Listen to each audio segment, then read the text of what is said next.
Questo è un vecchio trattore costruito nel 1952 che adesso proveremo a riaccendere dopo avergli restaurato completamente il motore. Infatti lo zio, che è anche il proprietario di questo trattore, tra meno di un mese parteciperà a una festa dell'aratura, appunto con tutti i trattori d'epoca simili a questo, e quindi vediamo insomma se riusciamo a rimetterlo in moto. Cosa vuoi dire, zio? È sempre una grande soddisfazione e questa è musica melodica che merita di essere ascoltata. Dovete sapere infatti che questo trattore ha avuto dei problemi al motore, nel senso che non si accendeva bene e dopo, quando era acceso, si sentiva che c'era qualcosa che non andava, e quindi lo zio l'ha fatto sistemare completamente. Adesso vediamo se è tornato alla sua forma originale. Io non so come facevano a lavorare in quegli anni con trattori tipo questo qua, infatti come potete vedere è privo di qualsiasi sistema di sicurezza. Infatti a fare queste lavorazioni bisogna prestare molta attenzione, se no si rischia di farsi male. Adesso lo zio ci spiegherà come funziona il trattore. Infatti, come potete vedere,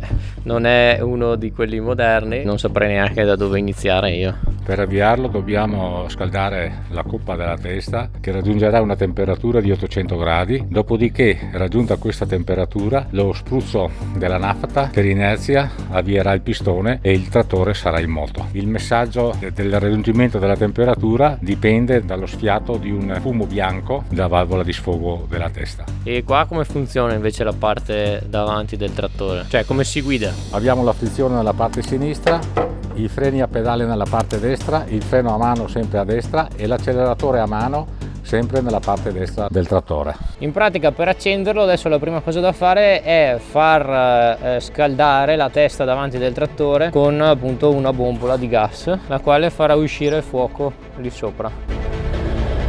Sembra incredibile pensare che per accendere questi trattori non serviva nemmeno la chiave. Bisognava scaldare molto la testa e aspettare diverso tempo.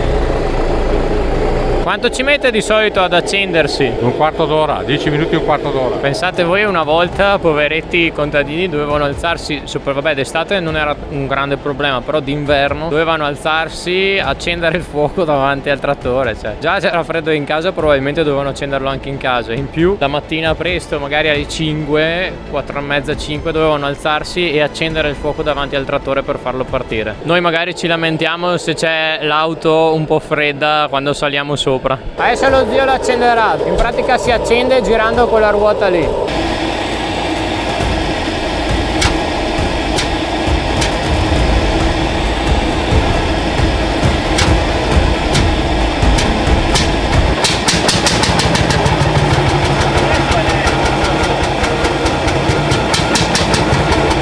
Si è riacceso il Landini Super Power. Adesso gli attaccheremo un aratro e proverà a utilizzarlo per arare il campo come facevano i contadini appunto di una volta. Guardate che attrezzo comunque.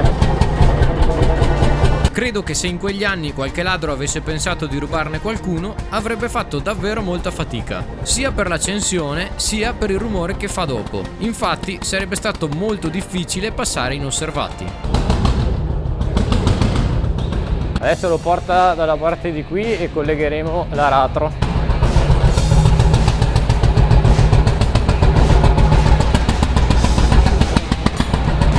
Comunque fa dei ciocchi.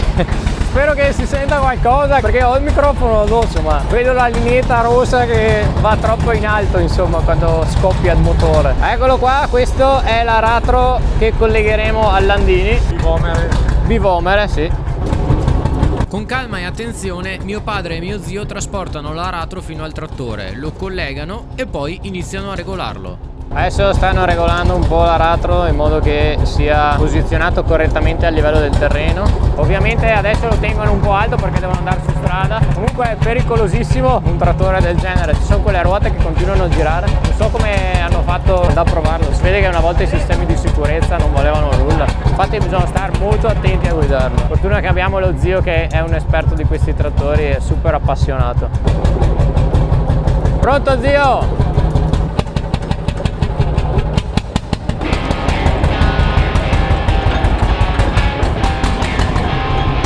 Siamo pronti per andare a vedere l'aratura. Vediamo come se la cava adesso col motore sistemato.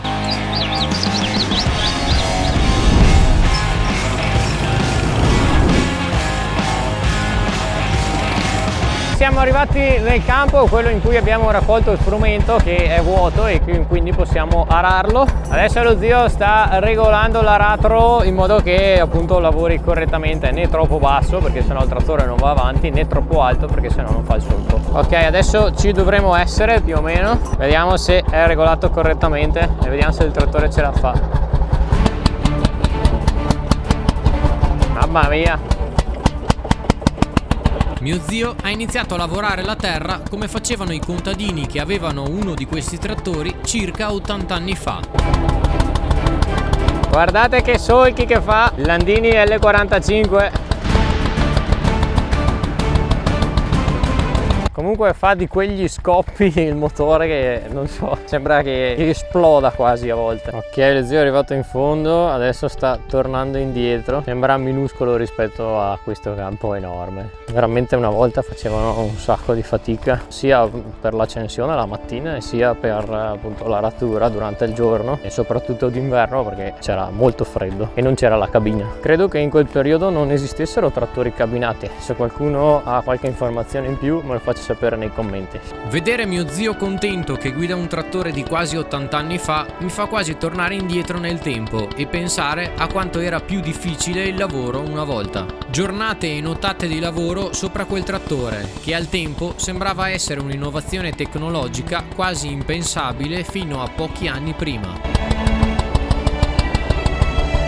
Un'altra cosa da tener conto è che appunto la tipologia di aratri lì non si potevano ruotare come quelli odierni, perché come sapete bisogna arare sempre dalla stessa parte la terra. Allora cosa succedeva? O appunto continuavano a fare il giro avanti e indietro come ha fatto lo zio in questo momento, che è tornato indietro e poi è ripartito, oppure partivano dal centro o dai lati e continuavano a ruotare in questo senso finché riuscivano a arare completamente il campo. Adesso invece con i trattori moderni si può arare con l'aria condizionata e quasi autonomamente, ormai vanno quasi da soli.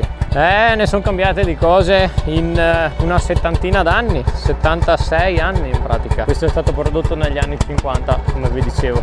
Guardate quanto perde acqua lì.